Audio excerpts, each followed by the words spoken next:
പാവപ്പെട്ട മനുഷ്യർക്ക് ട്രൈബൽസിന് വിദ്യാഭ്യാസം നൽകിയാൽ ഇന്ത്യയിൽ ആരുടെ രാജ്യമാണ് തകർന്നു വീഴുന്നത്?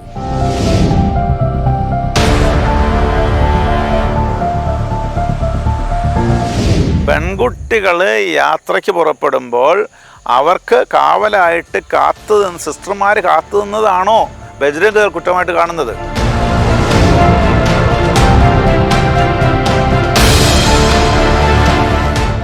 ഇന്ത്യയുടെ മതേതരത്വ സ്വഭാവത്തിന് തന്നെ മങ്ങൽ ഏൽപ്പിക്കുന്നതാണ് ഛത്തീസ്ഗഡിലെ 2 മിഷണറി സഹോദരികളെ അറസ്റ്റ് ചെയ്ത് തുറങ്കിലടച്ച സംഭവം.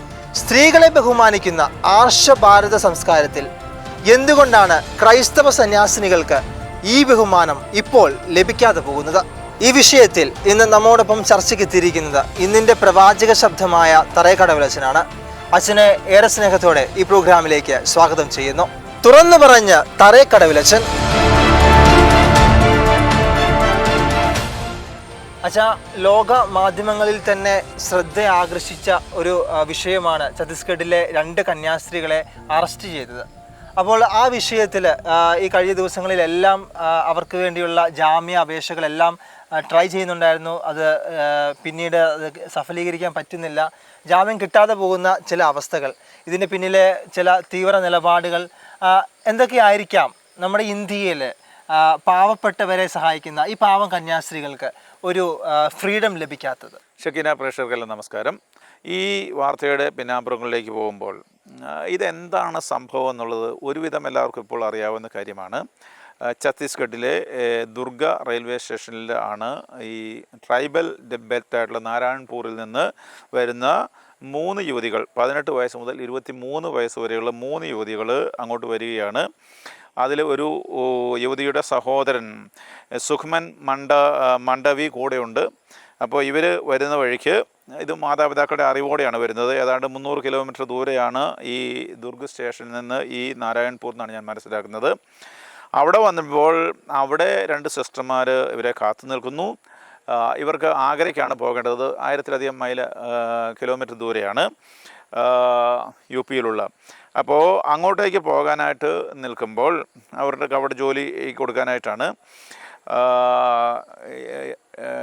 ടി വന്നിട്ട് ഇവർ ടിക്കറ്റ് ചോദിക്കുന്നു. അപ്പോൾ അവർക്ക് പ്ലാറ്റ്ഫോം ടിക്കറ്റ് ഇല്ല. അപ്പോൾ ഉണ്ടാകുന്ന തർക്കത്തെ തുടർന്ന് ഈ റെയിൽവേ ഉദ്യോഗസ്ഥൻ ഇവരെ മത തീവ്രവാദികളെ ഭരമേൽപ്പിക്കുന്നത് പോലെ ഒരു സംഭവമാണ് നമുക്ക് കാണുന്നത്. അത് കഴിഞ്ഞിട്ട് ഈ തീവ്ര നിലപാടുകാർ ഇവരെ കൈകാര്യം ചെയ്യുകയാണ്. അപ്പോൾ അവിടെ നിയമവാഴ്ചയൊന്നുമില്ലേ എന്ന് നമ്മൾ ചിന്തിക്കണം. വലിയ ബഹളമാണ്. ഇവരെ ശകാരിക്കുന്നു, കയ്യേറ്റം ചെയ്യുന്നു. ഒരു പൗരൻ വേറൊരു പൗരൻ്റെ നേരെയാണ്. അത് നമ്മൾ സിസ്റ്റർമാരവിടെ നിൽക്കട്ടെ, അതൊരു ഭാഗം. അവിടെയുള്ള ഒരു യുവാവുണ്ടാക്കൂടെ അവൻ്റെ നേരെ അവൻ്റെ ബാഗ് എടുത്ത് ചെക്ക് ചെയ്യുന്നു, എടുത്തു മാറ്റുന്നു. ഇതൊക്കെ ചെയ്യുന്നത് മറ്റൊരു പൗരൻ, ഒരു ലേഡിയാണെന്ന് വിചാരിക്കണം. ഇങ്ങനെ ഈ ഒരു ആദിവാസി യുവാവിനെ ഇങ്ങനെ ഹരാസ് ചെയ്യാനായിട്ടുള്ള ഒരു നിയമ സംവിധാനം നമ്മുടെ നാട്ടിലുണ്ടോ? അത് സ്ത്രീയാണെന്നുള്ള കാരണത്താൽ അവനെ അങ്ങനെ ചെയ്യാൻ, അവൻ്റെ ബാഗ് ചെക്ക് ചെയ്യാനും കാര്യങ്ങളൊക്കെ ചെയ്യാനായിട്ടുള്ള ഇത് വർണ്ണവിവേചനത്തിൻ്റെ ഈ താഴ്ന്ന ഇതിൽ നിന്ന് കണക്കാക്കുന്നവരോട് എന്തുമാകാം എന്നുള്ള ഒരു ധാർഷ്ട്യത്തിൻ്റെ ഭാവമായിട്ടാണ് കാണുന്നവർക്ക് ഇത് മനസ്സിലാകുന്നത്. പിന്നെ ഇവർക്ക് മനുഷ്യക്കടത്തെന്നാണ് കുറ്റം കൊടുത്തിരിക്കുന്നത്. ഇവർ അവിടുന്ന് വന്നവരല്ലേ, ഇവരവിടെ കാത്തു നിന്ന സിസ്റ്റർമാരാണല്ലോ, അല്ലാതെ അവർ രാത്രി കടത്തിക്കൊണ്ട് വന്നൊന്നുമല്ലല്ലോ.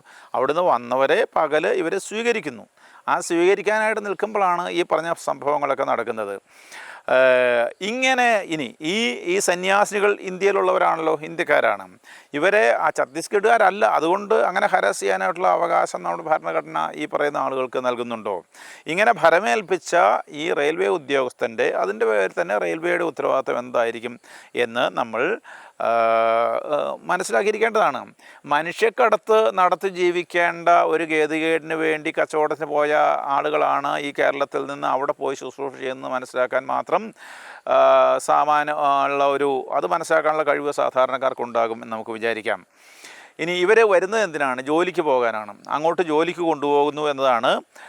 പക്ഷേ അവിടെ എന്നിട്ട് ഈ നിയമം കോടതി ഇത് ജാമ്യം പരിഗണിക്കാൻ വരുമ്പോൾ ഇത് എൻ ഐ കോടതിയിൽ പോകേണ്ട കേസാണെന്ന് പറഞ്ഞ് അവിടുന്ന് ബഹളം ഉണ്ടാക്കുക, ജാമ്യം കിട്ടിയില്ലെന്ന് പറയുമ്പോൾ അതിന് വലിയ ആഘോഷങ്ങൾ നടത്തുക. ഇവിടെ ആരാണ്? നിയമവാഴ്ചയാണോ നടത്തുന്നത് അതോ അവിടെ ഭീകരരുടെ വാഴ്ചയാണോ നടക്കുന്നത്? അപ്പോൾ ഇത് ഇന്ത്യയിലുള്ള ഒരു സ്ഥലത്തെ ഒരു ട്രെയിനൊക്കെ ഓടുന്ന സംസ്കാരമുണ്ടെന്ന് വിചാരിക്കേണ്ട ഒരു സ്ഥലത്ത് നടക്കുന്ന കാര്യങ്ങളാണെന്ന് നമുക്ക് മനസ്സിലാക്കണം. അപ്പോൾ ഇതിനകത്തുനിന്ന് ഒത്തിരിയേറെ കാര്യങ്ങൾ നമ്മുടെ രാജ്യത്ത് വളരെ മോശമായിട്ടുള്ള വിധത്തിൽ നടന്നുകൊണ്ടിരിക്കുന്നു എന്ന് വേണം നമുക്ക് മനസ്സിലാക്കാൻ. അച്ഛാ, ഈ പാവപ്പെട്ട കന്യാസ്ത്രീകളെ അറസ്റ്റ് ചെയ്ത് കസ്റ്റഡിയിൽ വെക്കാൻ മാത്രം എന്ത് തെറ്റാണ് ഇവർ ചെയ്തത്? അതൊന്ന് പ്രേക്ഷകരുമായിട്ട് പങ്കുവയ്ക്കാമോ? ഇത് ഇപ്പോൾ നമുക്കെല്ലാവർക്കും അറിയാവുന്ന കാര്യമാണ്. ഇവരിൽ ആരോപിക്കപ്പെട്ടിരിക്കുന്നത് മീഡിയയിൽ നമ്മൾ മനസ്സിലാക്കുന്നതനുസരിച്ച് മനുഷ്യക്കടത്താണ് ആരോപിച്ചത്. നമ്മൾ സൂചിപ്പിച്ചത് മനുഷ്യക്കടത്തും അതുപോലെ മതപരിവർത്തനവും. ഇതിനകത്ത് നിയമപ്രശ്നങ്ങളുണ്ടെന്നാണ് അറിയാവുന്നവർ പറയുന്നത്.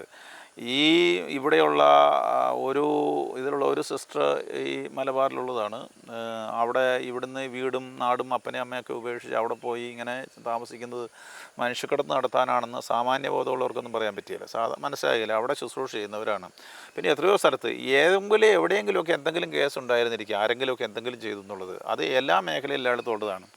പക്ഷേ ഈ ഇന്ത്യയിലാകമാനം അല്ലെങ്കിൽ ലോകത്തിലാകമാനം ശുശ്രൂഷ ചെയ്തുകൊണ്ടിരിക്കുന്നവർ വീടൊക്കെ ഉപേക്ഷിച്ച് പോയിരിക്കുന്നവരാണ്. അവരിലിങ്ങനെ വലിയ കുറ്റമൊക്കെ അങ്ങോട്ട് ആരോപിച്ചേക്കും. പിന്നെ പരിവർത്തനമാണ് കുറ്റം ആരോപിച്ചിരിക്കുന്നത് എന്ന് നമുക്ക് മനസ്സിലാകുന്നത്. ഇവിടെ മനുഷ്യനെ കടത്തിക്കൊണ്ട് പോവുക എന്ന് പറഞ്ഞാൽ ഇവരിൽ ഒരു പെൺകുട്ടിയുടെ ആങ്ങളയുടെ കൂടെയാണ് ഇവർ വരുന്നത്. അപ്പോൾ സാധാരണ നമുക്കൊന്ന് മനസ്സിലാക്കിയാൽ എന്താണ്, എവിടെയായാലും ഇപ്പോൾ ഈ പെൺകുട്ടികൾ പോകുമ്പോൾ സിസ്റ്റർമാർ സാധാരണ ശ്രദ്ധിക്കും. അപ്പോൾ ഇവരെ കൊണ്ട് ഏൽപ്പിച്ചാൽ അവർക്ക് പിന്നെ സുരക്ഷിതമായി എന്നാണ് ഇവരുടെ മാതാപിതാക്കൾ വിചാരിക്കുന്നത് കൊണ്ട് നമുക്ക് മനസ്സിലാക്കാൻ. അങ്ങനെയാണ് നമ്മുടെ സാധാരണ ഒരു അണ്ടർസ്റ്റാൻഡിങ്. അങ്ങനെ ഇവരെ കൊണ്ട് ഭരമേൽപ്പിക്കാനായിട്ട് ഈ ആങ്ങളെയും കൊണ്ട് വരുമ്പോഴാണ് അതിനെയാണ് മനുഷ്യക്കടത്തായിട്ട് വ്യാഖ്യാനിക്കുന്നത്. അപ്പോൾ എന്തും എങ്ങനെയും വ്യാഖ്യാനിക്കാം. എന്നിട്ട് സ്വന്തം കാര്യം ഇങ്ങനെ മല്ല് പിടിച്ച് നിയമ സംവിധാനങ്ങളെ പോലും വളച്ചു തിരിച്ച് ഇങ്ങനെ ആക്കാമെന്നുള്ള ചിന്ത കുറച്ച് ആളുകൾ ജന്മമെടുക്കുന്നത് വളരെ അപകടകരമായിട്ടുള്ളൊരു കാര്യമാണ്. അത് കഴിഞ്ഞ് ഇവർ ചെയ്യുന്ന തെറ്റെന്താണ്? വാസ്തവത്തിൽ ഈ ട്രൈബൽസിൻ്റെ ഇടയിൽ വിദ്യാഭ്യാസം കൊടുക്കുന്നു, ആതുര സേവനം ചെയ്യുന്നു എന്നൊക്കെ ഉള്ളതല്ലേ. അല്ലാതെ അവരവിടെ പോയി ബിസിനസ് ഒന്നും ചെയ്യുന്നില്ലല്ലോ. എവിടെയെങ്കിലും ബിസിനസ്സായിട്ട് സ്കൂളുകളോ കാര്യങ്ങളോ നടന്നുണ്ടാവാം. അത് നടത്തുന്നത് പലപ്പോഴും ആ പണം എടുത്തിട്ട് ഇപ്പുറത്തുള്ള പല സ്ഥലത്തും ശുശ്രൂഷ ചെയ്യാൻ വേണ്ടിയിട്ടാണ് നമ്മൾ കണ്ടിട്ടുള്ളത്. ഇനി ഇതെല്ലാം വളരെ പെർഫെക്റ്റാണ് എല്ലാ സ്ഥലത്തും എന്നൊന്നും നമ്മൾ വാദിക്കുന്നോ പറയുന്നോ ഇല്ല. പക്ഷേ സാധാരണ നടക്കുന്ന കാര്യങ്ങളാണ്. ഇങ്ങനെയുള്ളവരെ ഇങ്ങനെ NIA അന്വേഷിക്കേണ്ട കേസുകളാണെന്ന വിധത്തിൽ വലിയ കുറ്റാരോപണമൊക്കെ നടത്തി കൊണ്ടുവിടുന്നത് വലിയൊരു ഒരു തിന്മയുടെ വളർച്ചയുടെ ഭാഗമാണ്. ഈ ദരിദ്രരായവർക്ക് വിദ്യാഭ്യാസവും ശുശ്രൂഷയൊന്നും വേണ്ടെന്നാണോ ഈ മനുഷ്യർ ചിന്തിക്കുന്നത് നമുക്ക് അറിഞ്ഞുകൂടാ.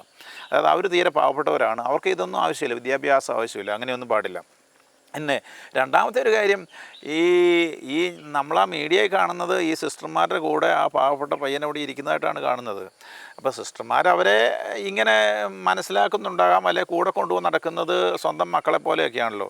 അതൊരു പക്ഷേ ഈ ഉയർന്ന ജാതി എന്ന് ചിന്തിക്കുന്ന ആളുകൾക്ക് ദഹിക്കുന്നില്ലായിരിക്കും. അത് കേരളത്തിലും ചില ആളുകൾക്ക് ദഹിക്കാത്ത പോലെയുള്ള സംഭാഷണങ്ങൾ ചില അവസരങ്ങൾ മീഡിയ കൂടെ വരുന്നുണ്ട്. അപ്പോൾ ഇവിടെയുള്ള പാവപ്പെട്ട ഈ ട്രൈബൽസ് ആയാലും ഇതെല്ലാം ഇന്ത്യക്കാരല്ലേ, അവർ ഈ താഴ്ന്ന ഗതിയാണ്. അവരൊന്നും പൊങ്ങി വരേണ്ട ആവശ്യമില്ല, അങ്ങോട്ടാരും പോകേണ്ട ആവശ്യമില്ല. ഈ കേരളത്തിൽ തന്നെ വിദ്യാഭ്യാസം കാര്യങ്ങളൊക്കെ ഉണ്ടായത് ഈ മിഷണറിമാരെ പ്രവചിച്ചിട്ടല്ലേ. അപ്പോൾ അത് ഇവിടെ ഉണ്ടായി, അത് മതി, ഇനി പുറത്തോട്ട് മറ്റുള്ള സ്ഥലത്തൊന്നും ഇത് ഉണ്ടാകണ്ട എന്ന് ചിന്തിക്കുന്നത് അത് വളരെ സങ്കുചിതമായിട്ടുള്ള ഒരു ചിന്തയുടെ ഭാഗമാണ്. പിന്നെ എന്തുകൊണ്ടാണ് ഇത്രയും വലിയ ഈ മാറ്റം പാടില്ല? ഇപ്പോൾ എല്ലാവരും പോയി മതം മാറ്റുന്ന കാര്യമല്ല ഞാൻ പറയുന്നത്. പക്ഷേ മതം മാറ്റം പാടില്ല എന്ന് പറയുന്ന ഈ ബജ്രംഗ് ദള് ഇങ്ങനെ ഈ ആദിവാസികൾക്ക് വേണ്ടി ഒരു ശുശ്രൂഷ രംഗത്തേക്ക് പ്രവേശിക്കാത്തത് എന്തുകൊണ്ടാണ്? അപ്പോൾ ഇവർ രക്ഷപ്പെടുകയേ വേണ്ട എന്നുള്ള ചിന്തയാണല്ലോ. പിന്നെ ഇവിടെ ഇന്ത്യയിൽ ഇങ്ങനെ ഈ പറയുന്നത് പോലെ ഞാൻ ഇന്ന് ഇപ്പോൾ മീഡിയ എല്ലാവരും അടിച്ചു നോക്കിയാൽ കാണാവുന്നതാണ്. മീഡിയയിൽ അടിച്ചു നോക്കിയാൽ നമ്മളിപ്പോഴും ഈ 2% എടുത്ത് എല്ലാം കൂടെ കൂട്ടിയാൽ ഈ കത്തോലിക്കരും ബാക്കി എല്ലാ സാധനം കൂടി 2% ഉള്ളൂ. ഈ ഇന്ത്യ മുഴുവൻ ഇങ്ങനെ കടുത്ത മതമാറ്റം നടന്നുകൊണ്ടിരിക്കുകയാണെങ്കിൽ എത്ര ശതമാനമായേനെ? തീർച്ചയായും. അപ്പോൾ ഇങ്ങനെ പറഞ്ഞ് മീഡിയയിലൂടെ നുണ പറഞ്ഞ് അപ്പോൾ ഇപ്പോൾ പറഞ്ഞുകൊണ്ടിരിക്കുന്നത് അവർ പേര് മാറ്റിയിട്ടില്ല, പിന്നെ അതുകൊണ്ട് ക്രിസ്ത്യാനികളാണ്. ക്രിസ്ത്യാനി എന്ന് പറയുന്നത് പേര് മാറ്റിയോ ഇല്ലയോ എന്ന് എനിക്ക് അറിഞ്ഞുകൂടാ. പക്ഷേ പേര് മാറ്റാൻ ഈ ആളുകളുടെ അടുത്ത് കൊണ്ട് പോകാൻ, ഇങ്ങനെയുള്ള ആളുകൾ ചെന്നാൽ അവരുടെ പ്രതികരണം എന്തായിരിക്കും എന്ന് ആലോചിച്ച് നോക്കാമല്ലോ. അപ്പോൾ ഒരാൾക്ക് ഇപ്പം നമ്മൾ മതമാറ്റം നടന്നതല്ല നമുക്ക് മനസ്സിലാകുന്നത്. 5 വർഷം മുമ്പേ ക്രിസ്ത്യാനികളായിരുന്നവർ ഒരു സ്റ്റേറ്റിൽ നിന്ന് മറ്റൊരു സ്റ്റേറ്റിലേക്ക് പോകുമ്പോൾ, അപ്പോൾ എൻ്റെ ചോദ്യം, ഈ ഛത്തീസ്ഗഡ് ഇന്ത്യക്ക് പുറത്താണോ അകത്താണോ? ഇവർ പോകുന്ന ആഗ്ര ഇന്ത്യക്ക് അകത്താണോ പുറത്താണോ? ഇന്ത്യയിൽ ഒരു സ്ഥലത്ത് മറ്റൊരു സ്ഥലത്തേക്ക് പോകാനുള്ള അനുവാദം ഒരു ഇന്ത്യൻ പൗരന്, പ്രായപൂർത്തിയായ ഒരു പൗരനില്ലേ? അത് ബ്ലോക്ക് ചെയ്യാൻ ആരാണ് ഇവിടെ, ആർക്ക് അധികാരം കൊടുത്തിരിക്കുന്നതെന്നാണ് ചോദ്യം. അച്ഛാ, ഈ ഒരു സംഭവത്തെ ഒരു മതപീഡനമായിട്ട് നമുക്ക് കണക്കാക്കാൻ സാധിക്കുമോ? എന്താണ് അച്ഛൻ്റെ ഒരു അഭിപ്രായം? ഒന്ന് പ്രേക്ഷകരുമായിട്ട് പങ്കുവയ്ക്കാം. അതിന് ഉത്തരം പറയുന്നതിന് മുമ്പ് നമ്മുടെ നാട്ടിലെ നല്ലവരായിട്ടുള്ള ഒത്തിരി ആളുകളുണ്ടല്ലോ, ഹിന്ദുക്കളോട് ഒരു ചോദ്യം. ഈ ബജ്രംഗൾ പ്രവർത്തകർ ആ പോലീസ് സ്റ്റേഷനിൽ വെച്ച് ആ ചെറുപ്പക്കാരനോടും സിസ്റ്റർമാരോടും പെരുമാറുന്നത് കണ്ട മനുഷ്യർക്ക് ഇവർ വിശ്വസിക്കുന്ന ഈ മതത്തോട് എന്തെങ്കിലും ആകർഷണം തോന്നുമോ?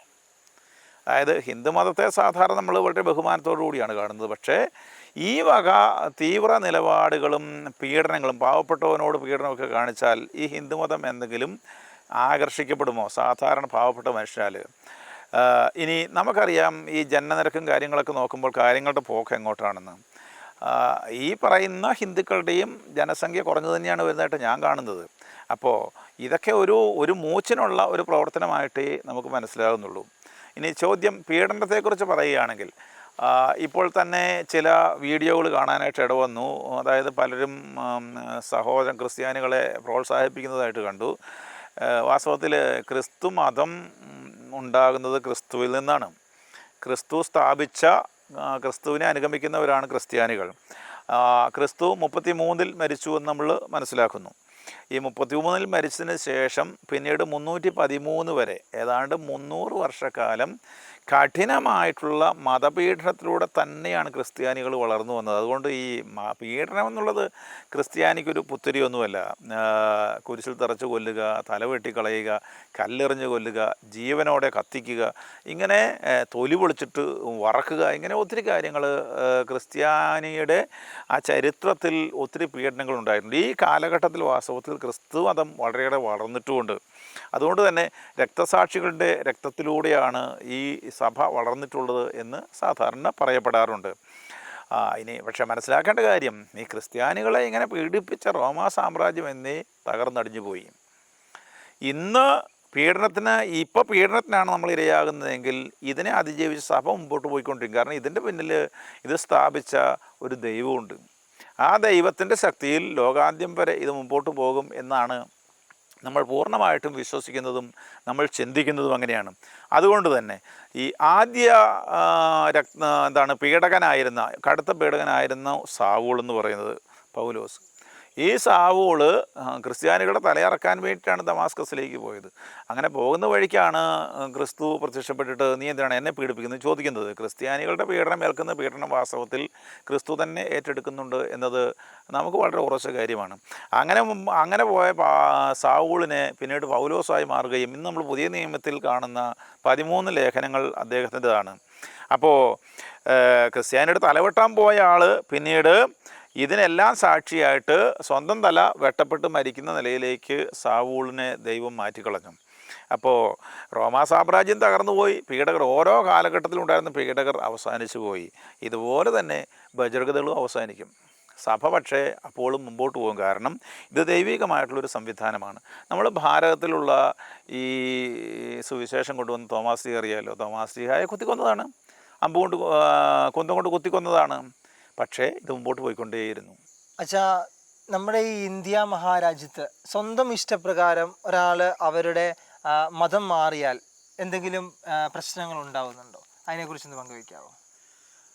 നമ്മുടെ ഇന്ത്യൻ കോൺസ്റ്റിറ്റ്യൂഷൻ്റെ ആർട്ടിക്കിൾസ് 25 മുതൽ 28 വരെ എടുത്താൽ ഓരോ മതത്തിലും വിശ്വസിക്കാനും അത് ജീവിക്കാനും അത് പ്രചരിപ്പിക്കാനും ഓരോ പൗരനും അവകാശമുണ്ട് എന്നാണ് കോൺസ്റ്റിറ്റ്യൂഷൻ പറയുന്നത്. അതുകൊണ്ട് അതിൻ്റെ മുകളിൽ ഒരു നിയമം ഉണ്ടാക്കി വെക്കാൻ കഴിയുമോ എന്ന് എനിക്കറിഞ്ഞുകൂടാ.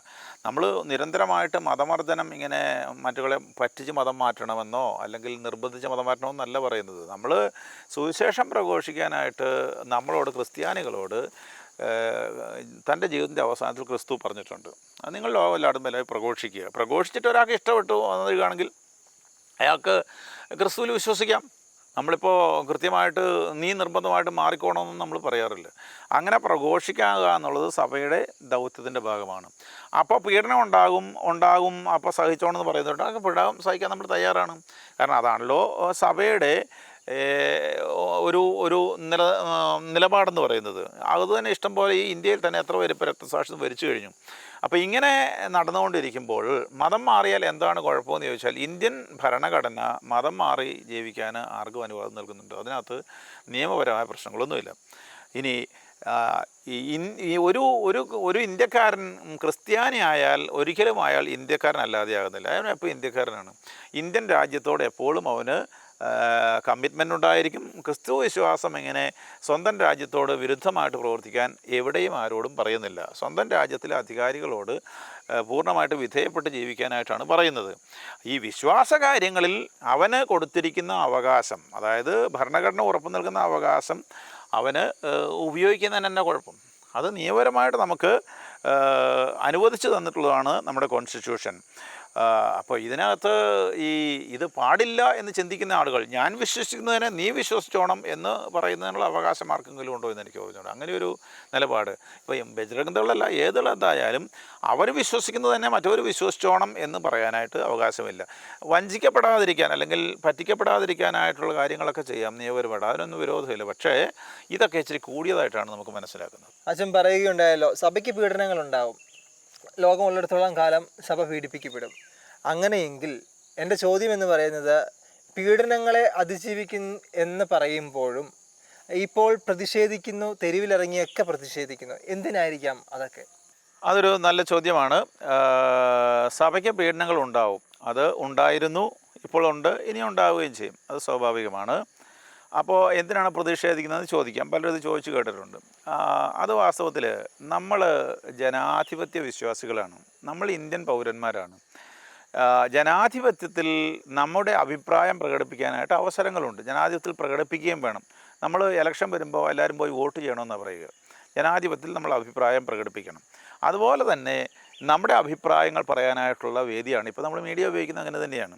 അപ്പോൾ ജനാധിപത്യം സംരക്ഷിക്കണം എന്നതും സഭ ചിന്തിക്കുന്ന കാര്യമാണ്. അതുപോലെ തന്നെ കർത്താവിൻ്റെ സുവിശേഷം പ്രഘോഷിക്കണം എന്ന് ചിന്തിക്കുന്നത് സഭ ചിന്തിക്കുന്ന കാര്യമാണ്. അതുകൊണ്ട് ഈ പ്രതിഷേധങ്ങൾ നടത്തുന്നു എന്നുള്ളതോ അല്ലെങ്കിൽ നമ്മൾ ആളുകളെ പോയി കാണുന്നു എന്നുള്ളതോ സംസാരിക്കുന്നുള്ളതോ എല്ലാം ഈ നമ്മുടെ ജീവിത സംവിധാനത്തിൻ്റെ ഭാഗമായിട്ടുണ്ടാകുന്നതാണ്.